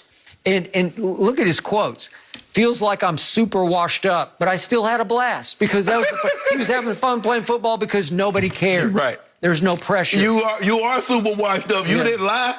That was the most fun I've had in a while, he said. He was laughing about it. You see me get caught from behind? Oh, like it was funny to him. Boy, times have changed. This definitely is 2021. And in the game, he went 1 of 5 for 11 yards throwing. Yeah. Okay? The man said, I'm super washed up. Mm-hmm. He's like, he knows it. But he enjoyed it because nobody cared. No pressure. Nope. It's like backyard football, and I guess that's what he wanted to play. That's where he was at his best playing, quote-unquote, backyard football. Yeah. And he like they played the Turkey Bowl, Skip, where the old guys get together on Thanksgiving. Yeah, that like used to play football. They played the Turkey Bowl. No, That's a televised Turkey Bowl. Wow. It's just so sad. And he became best friends with Josh Gordon. Yep. They lived a whole offseason together out here in Los Angeles and West Hollywood. They got an apartment together. And it was some crazy times because they were clubbing every night. Think about it, Skip. He was taking pictures with LeBron, Drake. He was. In the offseason. He was. A kid in college. This kid in college. LeBron loved him. You're taking pictures with Drake? Yeah. With LeBron? Yeah. You front row of NBA Finals game and you're everywhere. Everywhere.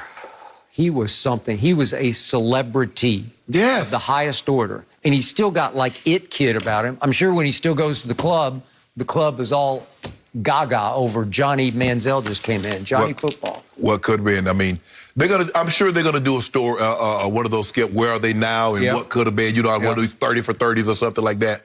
He's gonna be a prime candidate. You know, I got to know him fairly well, and I got to tell you, if you're around him, he's fun to be around. Right. Seems like a pretty good guy and smart as a whip. Just smart as a whip.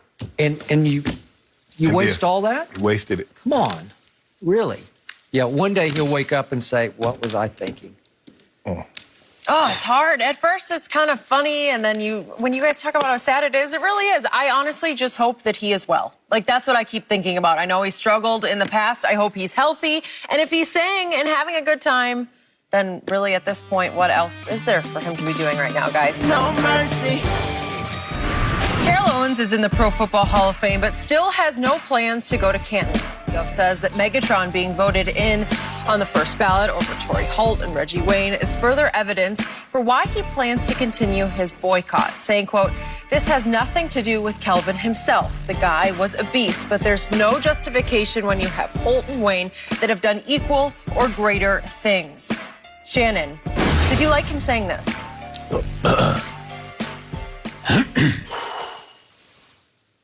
T.O. still has not gotten over not being voted on the first ballot. There are very few modern receivers. Now Calvin Megatron is one of the ones. If I'm not mistaken, of the modern guys, Steve Largent, Jerry Rice, Randy Moss, Megatron. Yep. And it still bothers him. And by the way, just for the record, Shannon Sharpe was a what ballot? 3. I got in the third time. First came up in 2009, then get in in 2010, got in 2011. All right, and just for an example, I throw out Chris Carter. He was 5 or 6 times. 5 or 6? Yeah. I was thinking at least 4. Yeah, no, 5 or 6. Right. He had to wait a while. Go ahead. Because he came up before I did and ended up getting in after I did. So he had to wait. And I think the thing is, Skip, is that, and even though he says he's not sliding, anytime you mention somebody got in on the first ballot and you try to accentuate someone else that did not get in on the first ballot, second ballot, third ballot, people automatically assume you're taking a slide. But he said what he's trying to do is draw attention. And I got a chart, Skip. You know I don't really put charts up, but I wanted people to see that I think he has a very compelling case for Torrey Holt. Torrey Holt, when you look at Torrey Holt's numbers through 9 seasons, Calvin Johnson played 9 seasons. Look at Torrey Holt's numbers, look at Reggie Wayne's numbers, and look at T.O.'s. Now, mind you, T.O. didn't become an every down starter until 1999. Yep. T.O. had 14 touchdowns and was not a starter. Yep. So that was his breakout season in 98, and later they ended up, 99 was his, Jerry's last year there. He ended up moving on, if I'm not mistaken, Skip. Maybe 2000 was his last year there. So if you look at Torrey Holt's numbers, he had more catches, more yards, fewer touchdowns than Megatron. Torrey Holt's been up like 2 or 3 times. Okay, Reggie but Wayne, it's 11 seasons to 9 seasons. right. Okay. But I know I just did this through the first 9 seasons. Oh, first 9. Those okay, are Torrey Holt's numbers through the first 9 seasons. All right. And plus, look at Torrey. He also had to share those catches with who, Skip? Isaac Bruce, who is in the Hall of Fame. Pro Football Hall of Fame. Reggie Wayne had to share touches with who? Marvin Harrison, who's in the Hall of Fame. I think Marvin might have went on the first ballot too. But anyway, Skip, so I think that has a lot to do with it. He's like, what's the criteria?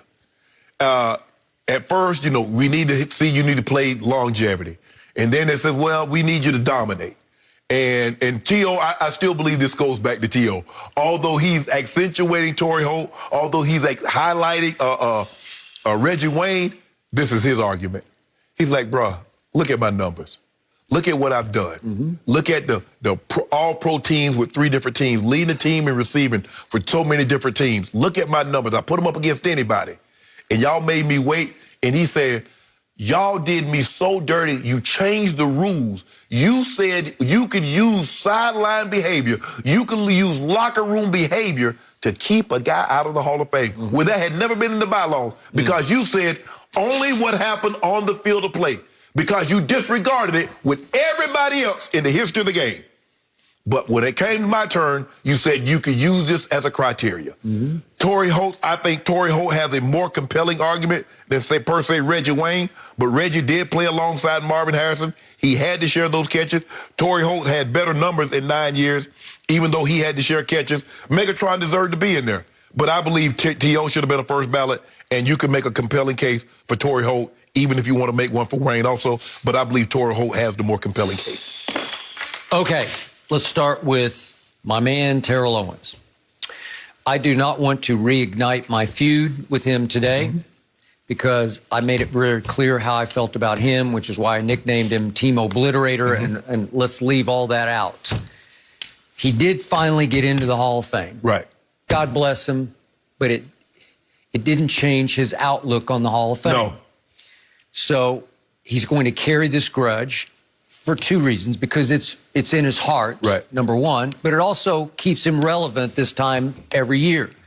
Because without it, you kind of fade into the background. But every year he's going to say, no, I'm not going to participate. And hey, look what you did to him and look at what you did to him. Right. And so now he's the anti-Pro Football Hall of Famer. Right. Even though he's one of your brethren now, yes, he's not going to participate as one of your brethren. In part, it's because that's sort of who he always was. Right. That's how he grew up. That's sort of how he was raised. He was always kind of an outsider looking in, and he's still going to be an outsider looking in. And I get it, and he's smart about it. These aren't absurd arguments that he's making. Right. But I'm going to go back to my rule of thumb about your Hall of Fame. I want to be able to say, is he a Hall of Famer? And I just immediately say yes. Right. Is Megatron a Hall of Famer? Yes, he's a Hall of Famer. Right. He transcended. He's got the single season record. He should have the single game record, but Flipper Anderson went out of his mind one day, game for the Rams. He did that number on y'all, though. You know, he got the 330 against He got the 330 against the Cowboys. Hey, I watched every last second of it. You knew who got victimized the whole game was Brandon Used Car. Yes, he did. Whew. It was something. It was. And in fact, Terrell participated, as I remember, in that game, because that was the game, I think, that Jason Witten said, you know, keep your eyes on the field. He was on the sideline, belly aching about something, but it went to the wire, but Megatron was special. He did it to Dallas at Dallas in a big comeback win, where Romo started throwing interceptions to Bobby Carpenter for pick sixes. But the point is, if I say that name, Calvin Johnson, you just say yes. But if I say Torrey Holt, this is just me, if I have to think for a second, then he's not in the Hall of Fame. That's just the way I look at it. That's my rule of thumb. Torrey Holt, yeah, maybe. No, he's not. Okay, so if you have to second guess it for a second on Reggie Wayne, you definitely have to second guess on Reggie. You say, Reggie Wayne, I don't know. He's not, because it should be transcendent. And the argument you make for Torrey Holt, I can make against him, is that he did also benefit from a Hall of Famer in Isaac Bruce, and that it would help him get more single coverage, right? So he was putting up some numbers opposite Isaac Bruce, because at that time, Isaac was considered a little scarier than even Torrey was. And they played together for 3 of his 7 Pro Bowl seasons. But Torrey had like 5 or 6 straight 1,500-yard receiving seasons. No, he was. He had big. Skip, for me, the way you have to look at it, and have to look at the guy in his era. As I think that's the only way to do it justice, because if you start trying to say, well, the guys in the 70s, dudes only caught 300 passes. Yeah, but everybody ran the football. Nobody really threw the football. If you caught 50 passes in a season, that's the equivalent of catching 100 passes in today's game, because everybody ran the football. But if you look at it when they played, Torrey Holt was a dominant player in the era in which he played in. Okay, and that's the only way you can do it, Skip. Okay, here's another stat for you. In Torrey Holt's 11 seasons, he made 1 first-team All-Pro. Right. In Reggie Wayne's 14, he lasted 14 years. He made 1 first-team All-Pro. Calvin quit after 9 seasons, shockingly, prematurely. After 9, he made 3 first-team All-Pros. So it just shows you he was just higher than these guys. Most people would have said Calvin Johnson was a little better than Torrey Holt, or certainly better than Reggie Wayne, right? So you look at who did Megatron have opposite him to take pressure off? Well, really nobody, because I think he had Roy Williams for like a year. Well, he had Golden Tate in 2012, did make the Pro Bowl opposite Calvin Johnson. So that was the only other Pro Bowl receiver that he had through his 9 years was Golden Tate one time in 2012. Okay, it's just, I get what Terrell's saying. If you want to do the numbers, the numbers are what you put up. Yeah, that speaks loudly. Yeah, you can make it, like you said, you can make a case for it. But Skip, the thing is, for me, it bothered me at first when I didn't get in. I was like, well, damn, you don't like my numbers this year. What makes you think you're going to like them next year? I mean, you look at my numbers and what I did that no other tight end had ever done, had ever had 8,000, 9,000, 10,000 yards. The numbers that I was able to put up, the way I won, and wherever I went that I won. But they got to the point like, man, I'm going to have me a good old time. And I talk to every week. I talk to D. Brooks from Derrick Brooks. I talk to Sap, and I talk to Dion. All three first ballot. And it never come up. Hey, man, what you do? We talk every single week. I talk to Dion, I talk to Sap, and I talk to Brooks. Every single week. Okay. It'll never come up. I don't care. It's okay, bro, you in. My jacket is gold just like theirs. We both get all the rings come from K. He went to K. That's true. So what happened on those 2 evenings, the first time and the second time, when you had to sit and wait for the phone call that did not come? I didn't, you know, my first time, if I'm not mistaken, Skip, I was working. I think I was working for CBS. Might have been first or second time I was working for CBS. And it like you said, it didn't come. But as a matter of fact, you're right. It was the second time because we was in Miami. It didn't happen. I was like, damn. And I remember calling I called my brother. I called my sister. My sister was upset. I called my brother. He was upset. I'm like, bro, hey, it'll happen when it happens. I just hope. For me, Skip, the thing for me is that my grandmother was getting and failing help. And I know she wasn't going to be able to attend, but I just wanted her to hear it. I wanted to be able to say, Granny. Absolutely. And so once I got in and I called her and I said, Granny, you know, I'm in the Hall of Fame, and she asked me what that was. I say, that's where all the good players go, you know, when they retire. And she said, baby, that's good. She said, I'm just hoping I'm around to see it. I said, you will be, Granny. And she died like a month before the ceremony. But she heard it. She knew. She knew. But it's I thought I had a compelling case. Skip, it didn't happen. Skip, I'm no less of a player. I don't think I'm less because somebody got it. I don't think I'm, you know, I called Tony, congratulate him getting in. Gronk's going to be a first ballot. Kelsey's going to be a first ballot. Antonio Gates probably be a first ballot. It's okay. I don't look at someone getting in on the first ballot over me as me being a less player. No. Ask the fans of Denver what they think. Ask the fans of Baltimore. Ask my teammates. And I'm good with that. I'm good with that. So as a Hall of Famer, would you eventually like to see Terrell Owens let this go and come every year to Canton and enjoy the festivities alongside you guys? No, it's not what now, because he's not gonna let it go, and he's built up a lot of bad blood between him and a lot of other guys. So it's probably be best that he just go ahead and sit it out for the time being. So you think some guys are not real happy? Oh, absolutely. Okay. Ain't no think I know, but well, he is what he is what it is. Skip, it's what it is. It is. I'm cool with T.O., but a lot of people don't like the way he handled that situation. All right. Well, thank you for sharing all that, Shannon, as well. I know how proud Granny must be. She was. No mercy. Black History Month is a perfect time to reflect on all of our black heroes. To change the world, you must first change your world. And no one has changed my world more than my father, Charles Vernon Wiley. A man who has seen a lot of change in this world, from a childhood in the segregated South in the 1940s to present day as a recent retiree after 45 years of service.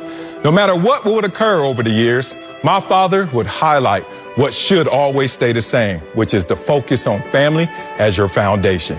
In a world seeking to invent newer products and better things, it's important to recognize those who are simply committed to producing better people. Salute to my hero that showed me that more action comes with less words, and for highlighting the most powerful creator of change in this world, the foundation of it all that produces people of character, the family. Salute, Pop Duke.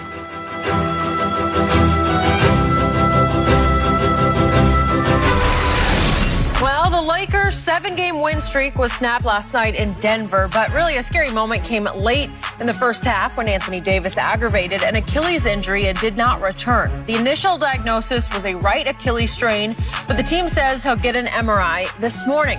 AD sounded optimistic after the game, but added, quote, I don't want to mess around with this type of injury. Fox Sports NBA analyst Chris Broussard is joining us now. Chris, great to see you.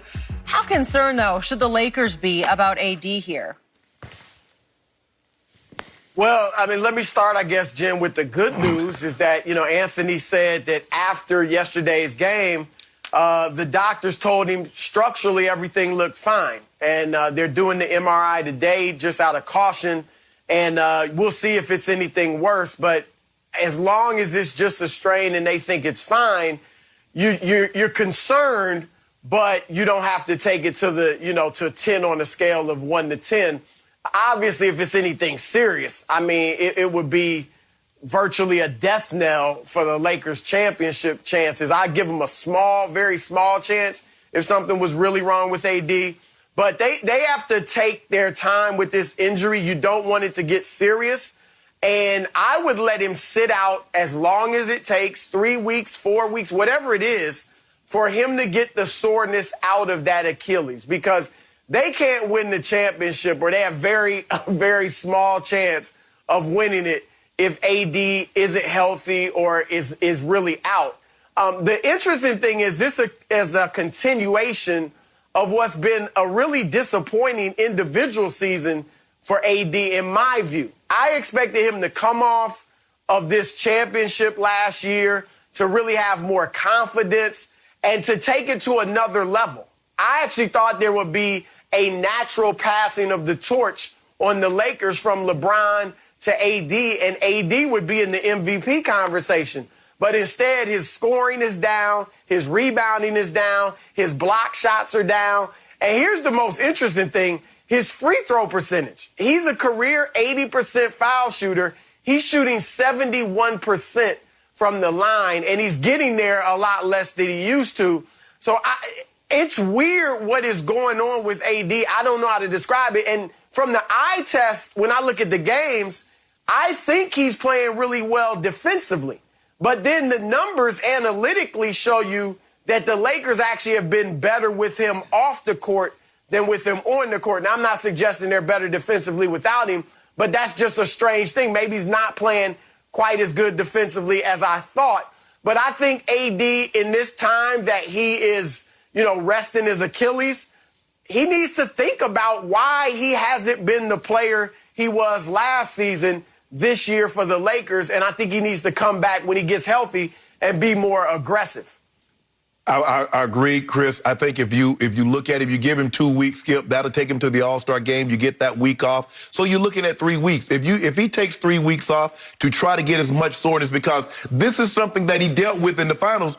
You remember, was that Game 6? Game 5. Game 5, he injured on that Friday night, Skip, I think. Yep. That great game between Jimmy Butler and LeBron going back and forth. He kind of injured it, and it kind of lingered. And having a shortened season, it probably lingered into it.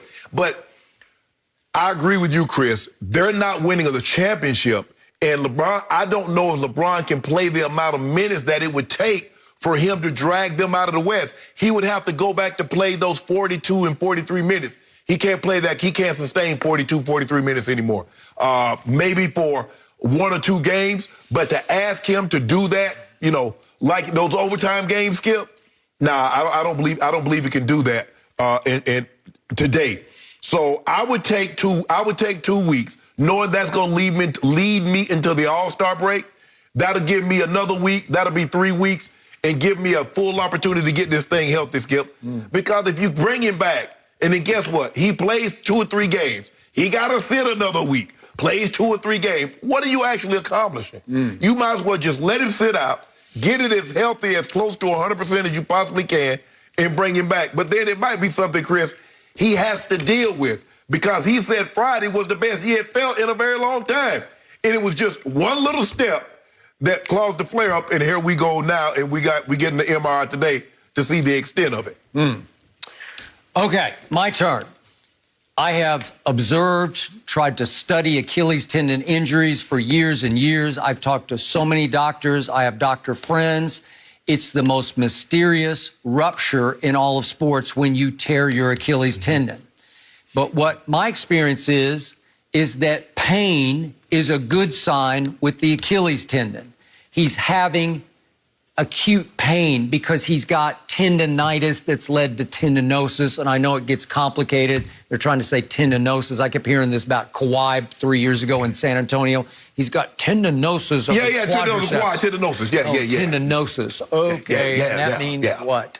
It means he just wants out. There you go. Now you say AD wants out. Yeah. No, he obviously doesn't want out. But I'm here to tell you there's very little cause for concern because the sheath that goes up and down the tendon, it moves inside the sheath. It's just inflamed. Yeah. And once it gets inflamed, it just hurts like unholy hell. Yeah. And it's hard to get out of bed in the morning, but usually it will respond to ice and it will respond to some kind of orthotic in your shoe because you have to bump it up, make it lift up higher because somehow your feet are out of balance a little bit where it's getting too much strain when you push back off it. It's stretching farther than the other is, and it's gotten out of control, inflamed. And when he went to push off on that move down the baseline, it got inflamed again. Well, okay, 2 weeks is fine, but I would say in 1 week, it will start to feel immensely better because he said last night it felt like it was 100%, but then he tried to push hard on it, and here it goes again. Right. So maybe you need to make sure that you get all the inflammation out of it. Right. But in the end, the ones that come out of nowhere are the ones when you have no pain, you have no warning whatsoever, and all of a sudden your Achilles ruptures because somehow the tendon was compromised and you did not know it. Because when it's compromised, it does not hurt. Right. It's somehow frayed. It's got microscopic micro tears in it. And once it frays and you don't have any pain, all of a sudden, all you have to do is just step sideways, and it just ruptures for no apparent reason. You can tell it's really sore, Skip, because you walk like you got a club foot. That's how, when you get out of bed, I don't know if you ever had Achilles problems, Chris, but that's how you walk first thing in the morning. That thing's so painful. Yeah. You walk with your whole foot. You put no. But he could walk. Right. Yeah. He left under his own power. That's when I thought, well, there's no way it just ruptured. Right. I mean, that's the worst thing that could happen. So I still think it's not DEFCON 1 stage. It's just something that's going to irritate and annoy him for a while. Right. And you just need to lay off it and ice it and treat it. And obviously any kind of anti-inflammatory will take the inflammation out of it. But they need him. But Can you play through that, Skip? No. Can he? I mean, let's say he comes back after the All-Star game and it's sore. Like, you wouldn't try to play through that, right? You just he ain't playing through that. Although sometimes, and I can only answer that from running because you get it a lot when you're distance running. You can trot through it. You can't run through it, but you can kind of trot through it, and then it becomes a matter of your personal pain threshold because it's not going to get any worse, but it's not going to get any better either. But here's the problem that you run in when you start doing that. You start changing your normal gait. You do. And you start hurting other things. Yeah, exactly. It's just like if you have a flat tire. You can drive around on your flat tire, but you're going to end up messing your rear end or your front end up. You're going to mess up your axles. You're going to end up messing up something else. So, no, I wouldn't recommend it. And look, I've had it. He ain't playing through that. Not all that jumping and running and sprinting he got to do. No sirree. Okay. So what's going to happen to them if he takes off 2 weeks and then... Go, James. Go show you why Chris Broussard got him at the top of his list on the MVP. Wait, do you still, Chris?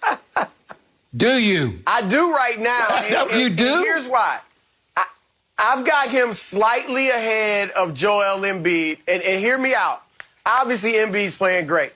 But Embiid's already missed 5 games, okay, out of 27. That's not a ton, but over 82 games, on an 82 game schedule, he would be on pace. He's on pace to play like 67 games. Nobody this century and really within like the last 40, 50 years has won the MVP. Bill Walton was the last one in the full season or close to it who didn't play, that many games. So Allen Iverson played 71 games in 2001. Since Walton in 1977, I think, when he played 58 games out of 82, that's the last time a guy played so few games and won MVP. In what wasn't a lockout shortened season, or even last year with the break that they had before the bubble. Obviously, they're not playing 82 games. So I think Embiid has to play maybe 60 of 72, something like that. So he could miss too many games for me and maybe some other voters to give him the MVP. So right now, with LeBron playing every game, I think that's part of the equation for him being MVP. I will say this. If Davis has to miss, a suspended time, LeBron should not overextend himself, like Shannon was saying, to try to keep the 1 seed because of a few reasons. One, we don't know what fans are going to be like, come playoff time. Will it be half full, packed, 2,000 fans, no fans? So the Lakers shouldn't be concerned about that. Secondly, if they play a team like the Clippers in the conference finals, you're playing in your home building where you're comfortable. And if there are fans, it's going to be more Laker fans than Clipper fans. And then 3, the Lakers are the best team in the league on the road. They've actually been better on the road than at home. So I would not overextend LeBron to try to keep that 1 seed if AD has to miss big time. Okay, let's go back to your MVP case for LeBron James. What am I supposed to do with the fact that he's second in the NBA in turnovers? That bothers me. Nothing. Magic, Isaiah, they were high in turnovers. James Harden, a lot of times. So what am I supposed to do with this, Chris? You're high. After all the hoopla about, oh, my God, LeBron James has turned into a three-point sniper. Didn't nobody say He's that. fallen. Oh, everybody did. Oh, my God, the league is in trouble. You realize what's he hit the month of February? He's played 7 games. He shot 28% from 3 and fallen all the way down to 38% for the season so far. If we shoot 38, we're going to be all right. 38 ranks 90th in the NBA. Take 38. In the month of February, LeBron is now tied for 170th in three-point shooting. You put a black cat on it. You've been talking about it. You've been going down sticking pins in the LeBron dog. He is what he always was. He's a streak shooter from 3. He rides the roller coaster. He gets hot. He goes really hot, cold. And it's just who he is. He'll fall back toward the mean, which is 34%. Well, watch this Superman rise. Okay. Watch this what we do on tomorrow night. But he takes too many. I think he'll get hot again. You're right. Nobody's going to sit here and say he's a great three-point shooter. Right. But I think, you said, it'll ebb and flow. He'll get streaky again. And I would be shocked if he falls all the way to 34%. I think he's going to stay around 30, at the worst, 36, 37%. But I wouldn't be shocked if he stays around 37%. We got a couple of cases. Yeah, we got a couple of cases on 38%, so you better hang tough on that one. We got this. Because he is taking more threes than he has in his career, so that's a little scary because we saw last night he was just clanking them from everywhere. Okay, but you didn't say that the other night when he hit that one. You see he hit right before the end of the third, hit that one. And what about that one that he hit to send the game to overtime? No, you didn't mention that one, did he, Chris? That was rare. That is rare. Yeah. Hold on. That team that he said it was rare against, they beat the brakes off of Giannis last night. And by the way, in that same game in overtime, he had one jump shot to clinch it from like 15 or 18 feet, and he airballed it. One shot. So you're going to talk about that. What about that steal? That's why he made up for it with that defensive play. That's what we do. Defensive play. What about 3 games ago when he airballed a free throw by a whole foot short of the rim? Did we win that game? I'm not seeing MVP. I thought he should be MVP last year. I am not seeing it this year. We put an Ed Reed on him. We made him to throw the ball to Al Horford and jetted it. Oh, really? Skip, is he in the running? I mean, I could see him coming back to the pack if they, without AD, they start losing more games. But I'm just saying, right now, you have him, second or not even that close? Do I have him second? I don't have him in the top 5 right now. You feel Look at his numbers. They're all down. Last year, I said he should have won it. At the end, when the pandemic hit, I said he's leading. Okay, so who your top 5 MVP? Well, I don't want to. You got Joel Embiid. I got Embiid number 1. Oh, you got Kevin Durant number 2, huh? Well, I don't want to do that. We don't have time to see LeBron's 5 misses. I gave you a break. Chris, now you're trying to change the subject. Chris, let me tell you what he does. This is what he does to diminish LeBron's case for MVP. He'll show an air ball. He'll show a missed free throw. They happened. I didn't make them up. So he's the only player that turned the ball. I just want to know, he's the only MVP candidate that's turned the ball over, that's airballed it. He's the only one. Yeah. Listen, we're out of time, Rod. Show all 5 misses. Is that how it works? No, we put the rule in. No more blooper reels. Really? No. Without AD, I think we're going blooper reel. I don't think so. No more blooper reels. I'm going to pull every other shot now of air balls. Guys, thank you for that. Chris, we appreciate you joining us. No mercy. The New York Mets have once again invited Tim Tebow to join their spring training roster, taking one of 75 spots after Major League Baseball limited spring roster sizes as a COVID precaution. He's been invited back each of the last 4 spring trainings, and in 34 games, he's batted 151 with 1 home run. Shannon, what's your reaction to Tebow being invited to spring training again? Really, Skip? Are we still here? It feels like Groundhog's Day. They keep inviting him back. He keeps hitting below the Mendoza line. Hell, I mean, I don't know what's lower than the Mendoza line. He can't even hit 200. Hit 163 in AAA in 2019, hit 151 in spring training over the last 4 years, 18 home runs, and 1,000 major league plate appearances. You mean to tell me, Skip, they can't find somebody 23, 25, 27 to give these at-bats to? You're going to give it to a 33-year-old, Skip, with really no chance? I get it. He's from Florida. Spring training is in Florida. Get eyeballs. Maybe sell a few jerseys. Maybe boost their attendance. But now with the COVID situation, I don't see how he boosts attendance. Skip, what's this about, man? Really? You want to say, well, Tim Tebow, Skip, nobody's going to think Tim Tebow is an outstanding athlete because nobody else has been given this opportunity in the history of baseball. Nobody could have hit 163. Nobody could have hit 151 and given opportunity after opportunity after opportunity. What has he shown to warrant these kinds of opportunities? Nothing. Are you okay with this? Well, you skipped conveniently over 2018 when he made the Eastern League All-Star team. And wait a second, he hit 273 over 84 games. That'll work. Those are solid numbers. That's where you'd say, this kid's got something. Okay, except he's not a kid anymore. Exactly, Skip. But that was years and years ago, Skip. It was 2018. Skip. It was 2 years ago. Skip, it's been very few guys that could do what he's attempting to do. Bo did it. Deion did it. Brian Jordan did it. Brian Jordan was a Pro Bowl safety for the Falcons. He gave that up, played for the Braves, played for the Cardinals. Skip, Tim Tebow is not in that caliber. So the only surprise to me is that Tim Tebow is going on 34 years of age on August 14th. And about a year and a month ago, he got married, and he's always been very upfront about we're going to have children. So I thought, well, maybe he wants to give this up, even though this was his second dream, because he feels like football got stolen from him, got taken away, because someday, I've told you this 1,000 times, but there'll be a time, 10, 15, 20 years from now, maybe 50 years from now, people will look back at Tim Tebow's run in 2011 for your Denver Broncos and say, wait a second, he didn't start until they were 1-4. And then look what happened. They took off. They won the division. They won a playoff game against Ben Roethlisberger and the Pittsburgh Steelers, a home playoff game in overtime.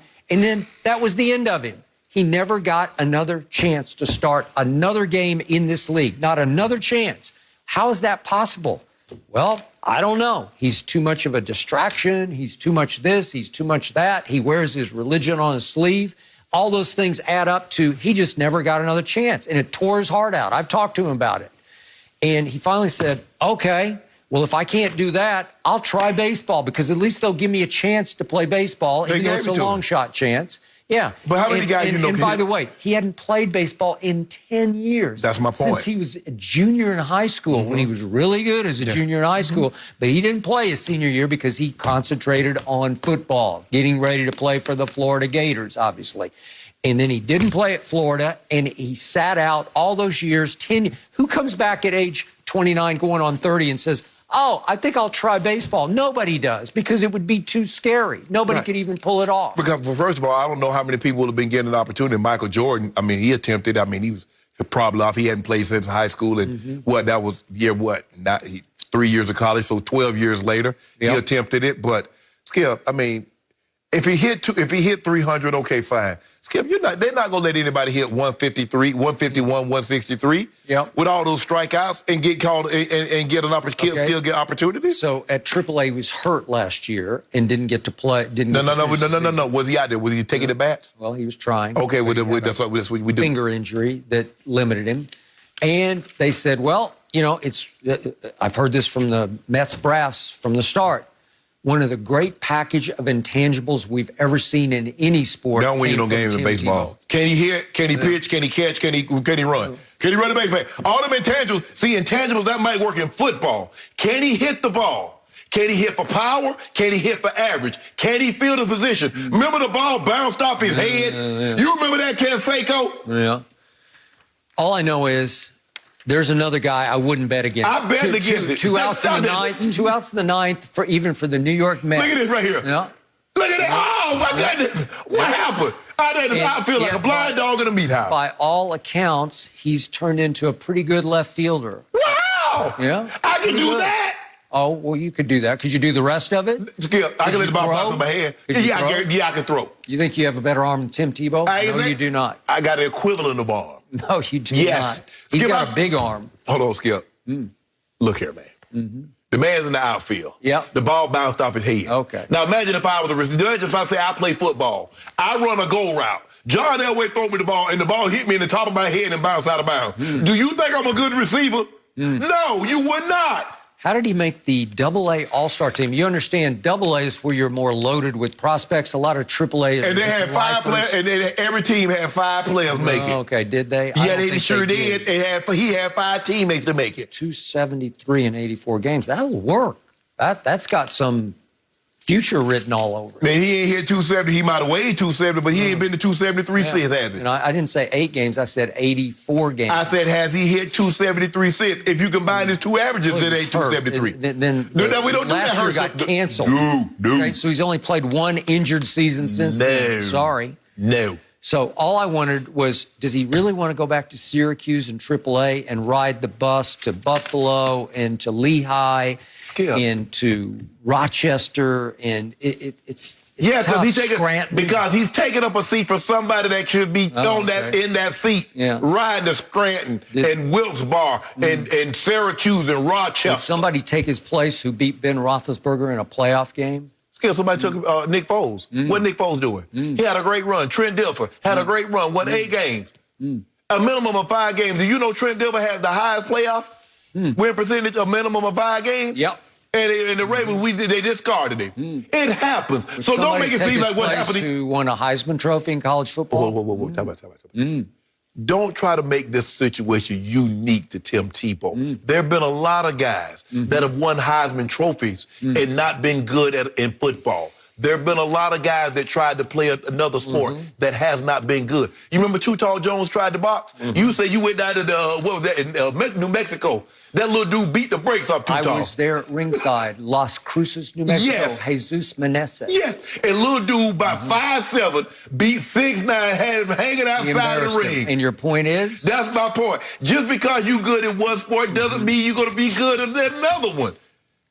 Well, he said, I'm going to show you I can do this. He tried. It's okay. Well, he made an all-star team, so they're saying off 2018, we'll give you a shot.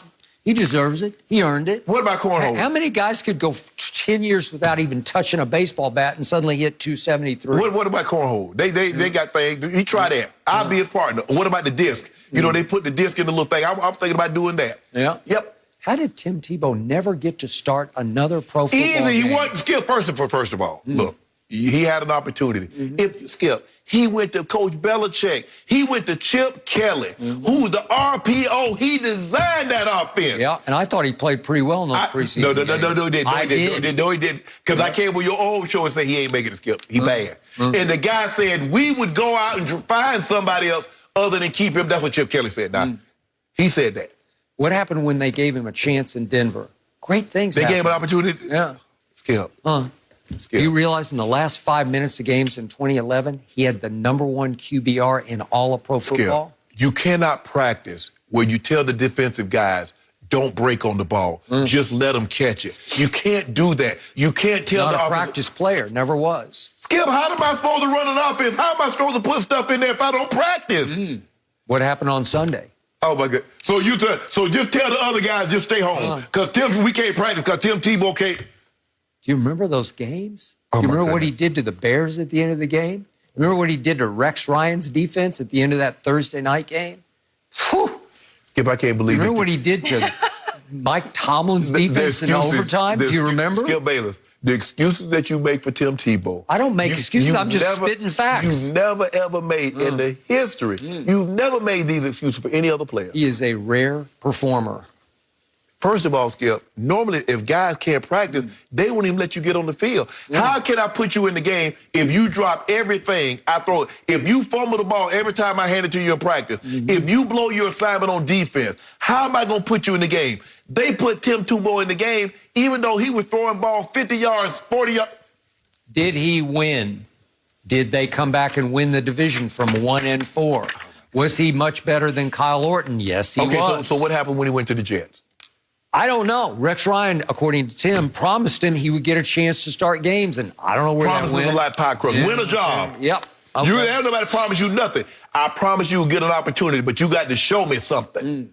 He wound up playing the up back on punt, on punts. Really? Well, good. Okay. Beautiful. What happened what about New England?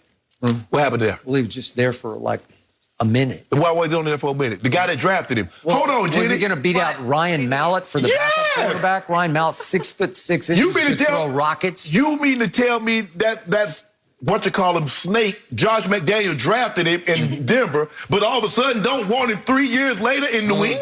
Well, I'm sure he pushed for him, but Bill said, no, we don't need We don't need a third quarterback. Okay, what happened in Philly? I don't know. Okay. As good. much as I've enjoyed this, I could tell that Shannon was over it when you were shaking your head like this. We got to move on. No mercy. LeBron James has broken countless NBA records over the course of his 17-year career. On Friday night, LeBron broke another record, except this time it wasn't the good kind. With his fourth turnover against the Grizzlies, LeBron broke Karl Malone's long-standing NBA record of 4,524 turnovers. Shannon, does this tarnish LeBron's GOAT case, in your opinion? No, absolutely not. I mean, LeBron James has played a very long time, and he's played being the primary ball handler. And no player in the history of the game has carried the offensive burden that LeBron has.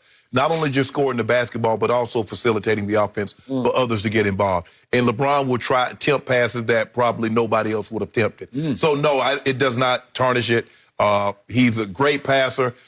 He has 4,000 more assists than Karl Malone. Skip, Karl Malone is a great player, but Karl Malone was never asked to do what LeBron James.